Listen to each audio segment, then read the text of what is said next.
Hello my dear students, आज हम करने जा रहे हैं नेशनलिज्म इन इंडिया का थर्ड पार्ट। और इससे पहले जो है सेकंड पार्ट तक हम ये पढ़ चुके हैं कि किस तरीके से जो है नॉन कॉपरेशन जो मूवमेंट है वो महात्मा गांधी जी स्टार्ट कर देते हैं। और अब ये जो नॉन कॉपरेशन मूवमेंट जो चल रही है वो अलग अलग जगहों पर अलग अलग तरीके से देखी गई हैं और अलग अलग तरीके से ही मूवमेंट की गई हैं। जैसे कि शहरों में अलग तरीके से है, गाँव में अलग तरीके से है, ठीक है, और ट्राइबल कम्युनिटी के अंदर अलग तरीके से है, और टी प्लांटर्स जो थे उन्होंने अलग तरीके से मूवमेंट की।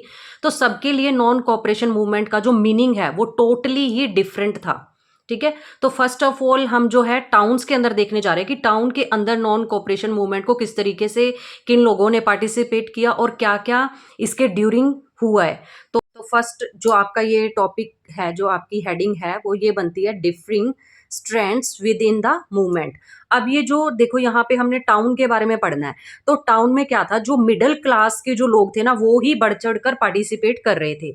तो हम देखते हैं कि इसके ड्यूरिंग क्या हुआ। तो यहाँ पे इन्होंने बताया कि थाउजेंड ऑफ स्टूडेंट्स जो थे वो लेफ्ट कर चुके थे गवर्नमेंट स्कूल और कॉलेजेस को। ठीक है, क्योंकि उन्होंने क्या है नॉन कोऑपरेशन मूवमेंट के अंदर पार्टिसिपेट करना था, तो किसी ना किसी तरीके से तो वो नॉन कोऑपरेट करेंगे ही करेंगे। तो उन्होंने स्कूल कॉलेजेस को क्या है बॉयकॉट कर दिया था। सेकंड नंबर पर है जो लॉयर्स थे, उन्होंने क्या किया, gave up their legal practice जो है वकीलों ने क्या कर दी थी, छोड़ दी थी। देन उसके बाद है काउंसिल इलेक्शन को भी बायकॉट किया गया था। लीकर शॉप्स जो हैं, जो शराब की दुकानें वगैरह थी वो भी बंद कर दी गई थी। और फॉरेन क्लॉथ बर्न, और जो फॉरेन का क्लॉथ जो इंपोर्ट होकर इंडिया के अंदर आता था वो सारा का सारा क्या है उसको ढेर बना के उसको आग लगा दी जाती थी, जला दिया जाता था, ताकि ब्रिटिशर्स को ये लगे कि इंडियंस जो अब हमसे खुश नहीं है और हमारे बनाए हुए सामान को वो लाइक नहीं कर रहे हैं। देन अब इसका रिजल्ट क्या होता है, तो रिजल्ट के अंदर इन्होंने ये बताया नॉन कॉपरेशन का जो शहरों के अंदर जो रिजल्ट निकला वो ये था कि जो फॉरेन क्लॉथ इंपोर्ट होता था इंडिया के अंदर अब वो हाफ हो गया था 1921 और 22 के अंदर। देन इसके बाद इन्होंने ये बताया कि जो बहुत सारे मर्चेंट्स थे और ट्रेडर्स थे उन्होंने भी ट्रेड करने के लिए रिफ्यूज कर दिया। रिफ्यूज इसलिए किया क्योंकि जो लोग हैं वो सामान खरीदना ही नहीं चाहते थे फॉरेन का बना हुआ। देन इसके बाद क्या होता है कि इसका रिजल्ट ये निकलता है, जो इंडिया का जो टेक्सटाइल और हैंडलूम था वो बूस्ट अप होने लगा था, क्योंकि अब जो लोग हैं वो इंडिया के बने हुए कपड़ों को ही लाइक करते थे, जिससे खादी को बहुत स्विच हुआ है। मतलब कि खादी जो है लोग डालना पसंद कर रहे थे, उनको अच्छा लग रहा था कि हमारे कंट्री के अंदर बना हुआ कपड़ा ही हम खरीदेंगे और वो ही डालेंगे। देन अब इसके बाद क्या होता है कि movement in cities gradually slow down. अब क्या है, स्लो डाउन होना स्टार्ट हो जाती है मूवमेंट। अब ये स्लो डाउन होती क्यों है, इसके पीछे भी कुछ रीजन है। जैसे कि फर्स्ट रीजन में इन्होंने ये बताया कि एक्सपेंसिव था, खादी को खरीदना आम बंदे की रेंज में नहीं था, क्योंकि वो नहीं खरीद पाते थे, क्योंकि बहुत ज्यादा महंगा था खादी। देन अब उनके पास कोई अल्टरनेटिव ही नहीं बचता था, तो उनके लिए इजी था कि जो मतलब बाहर से बना हुआ कपड़ा इंपोर्ट होकर इंडिया के अंदर आता था वो ज्यादा सस्ता पड़ता था उनको। देन इसके बाद है स्टूडेंट टीचर्स जो थे उन्होंने भी क्या है बैक कर लिया, जो गवर्नमेंट स्कूल थे उनकी तरफ वो वापस जाना स्टार्ट हो गए।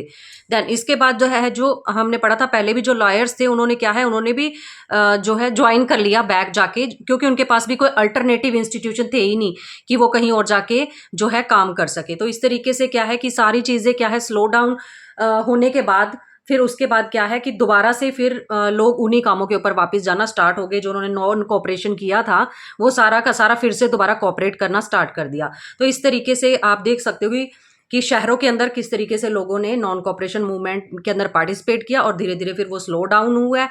देन इसके बाद आ जाता है rebellion in country side. Country side का सीधा सीधा मतलब है कि जो रूरल एरियाज थे वहां पे जो है लोगों ने नॉन कोऑपरेशन मूवमेंट को किस तरीके से मतलब उसमें भाग लिया है। तो यहाँ पर बताया कि पीजेंट मूवमेंट ऑफ अवध, यहाँ पे अवध की स्टोरी बताई गई है कि अवध के अंदर क्या था, एक तरफ थे लैंडलॉर्ड्स और तालुकदार्स थे, और दूसरी तरफ जो थे वो थे पीजेंट मतलब छोटे किसान थे। अब क्या है, जो किसान है वो क्या करते हैं, मतलब बहुत ज्यादा परेशान आ जाते हैं और वो भी मूवमेंट चला देते हैं किसके अगेंस्ट, लैंडलॉर्ड और तालुकदार्स के खिलाफ। अब ये क्या काम करते थे, ये पीजेंट्स के ऊपर क्या है चार्ज करते थे हाई रेंट्स और फोर्स्ड टू डू बेगार। बेगार का मतलब क्या है कि आप काफी लंबे टाइम तक जब किसी से काम करवाते हो और बदले में उसको पैसे नहीं देते हो तो उसको बेगार सिस्टम बोला जाता है। तो ये ताल्लुकदार और लैंडलॉर्ड क्या है, फ्री में काम करवाया करते थे, जिससे जो गरीब किसान थे वो बहुत ज़्यादा परेशान आ चुके थे इन लोगों से। अब क्या करते हैं, जो पीजेंट्स होते हैं वो डिमांड करते हैं कि रिडक्शन ऑफ रेवेन्यू, जो रेवेन्यू है उसको कम कर दो, जो बेगार सिस्टम आपने चला रखा है उसको खत्म कर दो, और उसके बाद है सोशल बॉयकॉट ऑफ लैंडलॉर्ड्स। अब ये पीजेंट सारे सलाह कर लेते हैं आपस में मिलकर, जो लैंडलॉर्ड्स हैं हम उसको बॉयकॉट करेंगे, हम बिल्कुल भी उनके यहाँ पर काम करने नहीं जाएंगे, उनको नॉन कोऑपरेट करेंगे। अब आप यहाँ पे ये देख सकते हो कि टाउन के अंदर अलग चीजें से, अलग तरीके से एक तरह से नॉन कोऑपरेशन मूवमेंट को फॉलो किया गया, और जो गांव थे वहां पर अलग तरीके से, मतलब उनका मकसद कुछ और था। अलग अलग जगहों पे अलग अलग तरीके से नॉन कोऑपरेशन मूवमेंट को समझा गया है। कहीं पे लोग किसी चीज से परेशान है और कहीं पे किसी चीज से परेशान है तो सारे के सारे मतलब कि एक तरह से जो आम लोग हैं वो ब्रिटिशर्स से ही परेशान थे। अब यहाँ पर क्या होता है, जो आगे की स्टोरी है उसमें ये लिखा है कि ये जो अब पीजेंट्स होते हैं और एक तरफ लैंडलॉर्ड और ताल्लुकदार्स हैं, अब पीजेंट्स की हेल्प करने के लिए बाबा रामचंद्र जी आते हैं। ठीक है, अब ये बाबा रामचंद्र जी एक सन्यासी थे जो कि फिजी के अंदर खुद भी एक बाउंडेड लेबर की तरह काम कर चुके थे। ये इनके मतलब दुख को बहुत अच्छे तरीके से समझते थे, जो छोटे किसान थे। अब ये बाबा रामचंद्र और पीजेंट्स मिलके क्या करते हैं, अंग्रेजों के खिलाफ जो है नॉन कॉपरेशन मूवमेंट इन्होंने पार्टिसिपेट करना है। अब तो इन्होंने क्या किया, नाई धोबी बंद कर दिया कि जो भी ब्रिटिशर्स हैं उनके यहाँ पे जो आप नाई का काम करने के लिए जाते हो, ठीक है, उनके बाल कटिंग वगैरह करने के लिए जाते हो या धोबी का काम करते हो, उनके कपड़े वगैरह धोते हो, वो सारे काम बंद कर दो, उनको नॉन कॉपरेट करो, आप बिल्कुल भी कॉपरेट नहीं करना है आपने। तो इस तरीके से क्या है, इन्होंने नॉन कॉपरेशन मूवमेंट को पार्टिसिपेट किया मिलकर बाबा रामचंद्र ने और पीजेंट्स ने। अब क्या होता है कि बाबा रामचंद्र और जवाहरलाल नेहरू दोनों ही मिलकर एक सभा बनाते हैं जिसका नाम लिखते हैं अवध किसान सभा। अवध के अंदर ही ये अवध किसान सभा बनी है, ठीक है, और अक्टूबर 1920 के अंदर ये बनी है, और 1 मंथ के अंदर इसकी 300 जो ब्रांचेस हैं वो ओपन हो चुकी थी। इतना अच्छे से ये काम कर रहे थे किसान। अब देखो जो पीजेंट मूवमेंट है वो ग्रेजुअली बिकम वायलेंट। अब क्या है, ये भी धीरे धीरे से जो है वायलेंट होना स्टार्ट हो जाती है। किस तरीके से, जो किसान है वो तालुकदार और मर्चेंट के ऊपर क्या करते हैं, वो एक तरह से जाके उनके हाउसेज के ऊपर अटैक कर देते हैं, मतलब वायलेंस फिर से स्टार्ट हो गई है।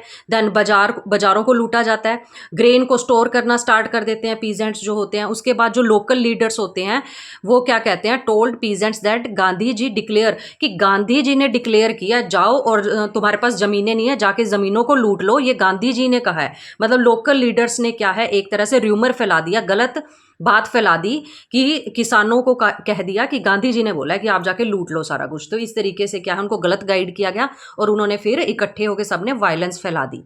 देन अब इसके बाद आपको आता है, देखो हमने पहले शहरों के बारे में पढ़ा है, फिर हम कंट्री साइड के बारे में पढ़ चुके हैं, मतलब गांव के बारे में पढ़ चुके हैं। अब है ट्राइबल पार्टिसिपेशन। जो ट्राइबल लोग थे उन्होंने कैसे पार्टिसिपेट किया था नॉन कोऑपरेशन मूवमेंट के अंदर। तो ये आपको आ जाता है एग्जांपल जो है गोदिम हिल्स का आ जाता है, जो कि आंध्र प्रदेश के अंदर है ये हिल्स। अब यहाँ पे क्या होता है, जो ट्राइबल कम्युनिटी है वो बहुत ज़्यादा प्रॉब्लम फेस कर रही थी। क्यों प्रॉब्लम फेस कर रही थी, क्योंकि यहाँ पर भी ब्रिटिशर्स थे। उन्होंने क्या किया था, सारे फॉरेस्ट के ऊपर कब्जा करके रखा हुआ था और बहुत ही ज़्यादा स्ट्रिक्ट फॉरेस्ट लॉज जो है निकाल दिए। अब यहाँ पे क्या कहा गया, जो ब्रिटिशर्स हैं वो ट्राइबल कम्युनिटी वालों को कहते हैं कि तुम अपने पशुओं को यहाँ पे नहीं चरा सकते हो, जो भी तुम लकड़ियाँ इकट्ठी करते हो, ठीक है, खाना बनाने के लिए, वो भी आप यहाँ से नहीं लेके जा सकते, कोई फ्रूट्स नहीं लेके जा सकते आप। उनका जो लाइवलीहुड है जो वो उन्हीं चीज़ों से चलता था। बट जो ब्रिटिशर्स हैं उन्होंने उनको सख्त मना कर दिया था, मतलब कि उसके चारों ओर बाउंड्री कर दी फॉरेस्ट के चारों ओर कि आप यहाँ इसके अंदर जो है एंटर नहीं कर सकते। जबकि वो शुरू से वहीं उसी जगह के ऊपर रहते आ रहे हैं, उनके दादा उनके पूर्वज वहीं पे रहते आ रहे हैं, उन्हीं को ही वहां से बेघर कर दिया गया, निकाल दिया गया। देन इसके बाद क्या है, जो ब्रिटिशर्स थे वहीं पर क्या है, उनसे बेगार भी करवाते थे, उनको क्या है मजदूरी नहीं दी जाती थी और फ्री में उनसे काफ़ी घंटों तक जो है काम करवाया जाता था। अब ऐसे में क्या होता है, जो ट्राइबल कम्युनिटी होती है उनके पास एक हीरो होते हैं जो उनकी हेल्प करते हैं, वो थे अलूरी सीताराम राजू। ठीक है, अलूरी सीताराम राजू जो है वो हेल्प करने के लिए आते हैं ट्राइबल कम्युनिटी की। अब ये क्या कहते हैं, देखो इसके बारे में, इनके बारे में कुछ ऐसी बातें हैं जो ये क्लेम करते थे, खुद कहते थे कि मेरे पास ना एक स्पेशल पावर है, ठीक है। फिर उसके बाद है इनकारनेशन ऑफ गॉड, मैं तो मतलब भगवान का भेजा हुआ एक बंदा हूँ, मतलब कुछ भी कर सकता हूँ मैं, ठीक है, और मेरे को कोई भी हार्म नहीं कर सकता है। और ये जो है गांधी जी की रिस्पेक्ट करते थे, ये कहते थे कि खादी जो है वो वियर करनी चाहिए, जो ड्रिंकिंग है मतलब ड्रिंक छोड़ देनी चाहिए। इस तरीके की ये जो बातें हैं अलूरी सीताराम राजू जो है बोल रहे हैं यहाँ पे। देन उसके बाद क्या होता है, ये खुद एजर्टेड करते हैं कि इंडिया कुड बी लिबरेट। अब यहाँ पे क्या है, जो इंडिया है उसको आज़ादी जो है वो फोर्सफुली ही मिल सकती है। हमको फोर्स करना पड़ेगा कि ब्रिटिशर्स को कि वो यहाँ से निकले, ना कि नॉन वायलेंस से वो यहाँ से जाएंगे। वो ऐसे नहीं निकलने वाले हैं। हमको क्या है, वायलेंस तो करना ही पड़ेगा, फिर ही यहाँ से निकलेंगे। देन क्या होता है, Alluri Sitaram Raju plus tribal communities जो है वो मिल जाती हैं और स्टार्ट कर देती है गुरिल्ला मूवमेंट। गुरिल्ला वार आपने सुनी भी होगी। गुरिल्ला मूवमेंट 1920 के अंदर स्टार्ट कर देते हैं और जाके सीधा क्या है, पुलिस स्टेशन के ऊपर अटैक कर देते हैं। अटैक करने के बाद फिर उनका दूसरा क्या है, यहाँ पे ब्रिटिशर्स ऑफिसर्स जो होते हैं ना, उनको भी जाके वो मार देते हैं जान से। क्यों मारते हैं? क्योंकि वो स्वराज चाहते हैं कि हमारा राज हो और ब्रिटिशर्स जो है यहाँ से निकल जाएं। देन उसके बाद क्या होता है कि अब राजू जो है वो बेचारा पकड़ा जाता है, कैप्चर कर लिया जाता है, ठीक है। और 1924 के अंदर इसको कैप्चर कर लिया जाता है, मार दिया जाता है। अब इसको मारने से पहले ही ये एक फोक हीरो की तरह उभर कर सामने आता है, मतलब फोक हीरो बन जाता है वहाँ के बच्चों के लिए, वहाँ के लोगों के लिए। वो लोग जो हैं उसको मतलब अपने बच्चों को जो है अलूरी सीताराम राजू की जो है स्टोरी सुनाते हैं कि वो हमारे यहाँ पर एक फोक हीरो हुआ करते थे। देन इसके बाद आपको आ जाता है स्वराज इन द प्लांटेशंस। जैसे कि अभी हमने ट्राइबल कम्युनिटीज का पढ़ा है, अब प्लांटेशंस के अंदर पढ़ेंगे कि वहां पर क्या चलता था। तो for plantation workers swaraj mean right to move freely. अब जो प्लांटेशन करते थे, जो भी वर्कर्स होते थे, उनके लिए स्वराज का मतलब सिर्फ ये था कि हम जो है जंगलों के अंदर, फॉरेस्ट के अंदर क्या है, फ्री तरीके से मूव कर सके, कहीं भी आ जा सके, हमें ब्रिटिशर्स जो है रोके ना। अब क्या होता है कि इनलैंड इमिग्रेशन एक्ट पास किया जाता है ब्रिटिशर्स की तरफ से 1859 के अंदर। जब ये एक्ट पास होता है तो इसके तहत ये कहा जाता है कि कोई भी जो मतलब प्लांटेशन वर्कर है वो यहाँ से ये जगह छोड़ के नहीं जा सकता विदाउट हमारी परमिशन के। अगर आप हमारी परमिशन के बिना छोड़ के जाओगे तो आपको बहुत ज़्यादा पनिशमेंट जो है दी जाएगी। अब जब इनको पता चलता है प्लांटेशन वर्कर्स को कि गांधी जी ने कहा है कि नॉन कोऑपरेशन मूवमेंट चल रही है, तो अब ये जो प्लांटेशन वर्कर्स होते हैं ये क्या कहते हैं कि हमको नॉन कोऑपरेट करना है ब्रिटिशर्स को। अब हम क्या करेंगे, यहाँ से ये जो प्लांटेशन के अंदर जो आके ये वर्क कर रहे हैं ये सब यहाँ से छोड़ के चले जाएंगे। और वो ऐसा करते भी हैं, वो वहाँ से छोड़ के अपना भागने लगते हैं अपने घरों की तरफ। तो क्या होता है कि वो अपने घरों पर पहुंच ही नहीं पाते, नेवर रीच्ड, ठीक है, डेस्टिनेशन वो नहीं पहुंच पाते, उनको रास्ते में ही पकड़ लिया जाता है और बुरी तरीके से उनको मारा पीटा जाता है वहां पर। तो इस तरीके से जो इनके लिए स्वराज का मतलब अलग है, ट्राइबल कम्युनिटी के लिए स्वराज का मतलब अलग था, शहरों में रहने वालों का अलग मतलब है, और जो गांव में रह रहे हैं उनके लिए स्वराज का मतलब अलग अलग है। सभी के लिए स्वराज का मतलब अलग अलग था। अब एक और इंसिडेंट जो है हम पढ़ लेते हैं, बिल्कुल छोटा सा है ये, चोरी चोरा। अब ये चोरी चोरा कहाँ पर है, ये यूपी के गोरखपुर के अंदर है। एक पुलिस स्टेशन था, ठीक है। अब क्या होता है, देखो यहाँ पे जो पीसफुली ना लोग जो हैं वो डिमॉन्स्ट्रेशन कर रहे थे, ठीक है, आराम से अपना बैठ के जो है अपना अपोज कर रहे थे बाजार के अंदर। बट पुलिस वाले आते हैं और उनके ऊपर वायलेंस क्रिएट कर देते हैं, लाठीचार्ज वगैरह कर देते हैं। अब ये जो मॉब है, ये जो लोग हैं भड़क जाते हैं एक तरह से, और वो क्या करते हैं, पूरे पुलिस स्टेशन को आग लगा देते हैं। जैसे वो आग लगाते हैं उसमें काफी सारे पुलिस स्टेशन के अंदर जो लोग बैठे थे, ठीक है, जो पुलिस वाले थे, वो क्या है जल जाते हैं बीच में ही। तो इस तरीके से क्या है, यहाँ पे वायलेशन जो है क्रिएट हो जाती है। अब महात्मा गांधी जी फिर से क्या करते हैं, कॉल्ड ऑफ कर लेते हैं नॉन कोऑपरेशन मूवमेंट को, ठीक है, क्योंकि वायलेंस फिर से क्रिएट हो चुकी है। पहले रोलेट सत्याग्रह किया था तब भी वायलेशन जो है क्रिएट हो चुकी थी, अब फिर दोबारा नॉन कोऑपरेशन मूवमेंट के अंदर भी यही हो जाता है। तो एक चीज आप याद रखना शॉर्ट क्वेश्चन के लिए, जो जैन 1921 के अंदर नॉन कोऑपरेशन मूवमेंट स्टार्ट हुआ था और फेब 1922 के अंदर ये क्या है, मतलब विड्रॉ कर लिया जाता है। तो इस तरीके से क्या है, हमने अलग अलग जगहों की सारी स्टोरीज कवर कर ली हैं कि कौन सी जगह पर किस तरीके से जो है नॉन कोऑपरेशन मूवमेंट को मतलब कि उसके अंदर पार्टिसिपेट किया गया था। Thank you so much for watching.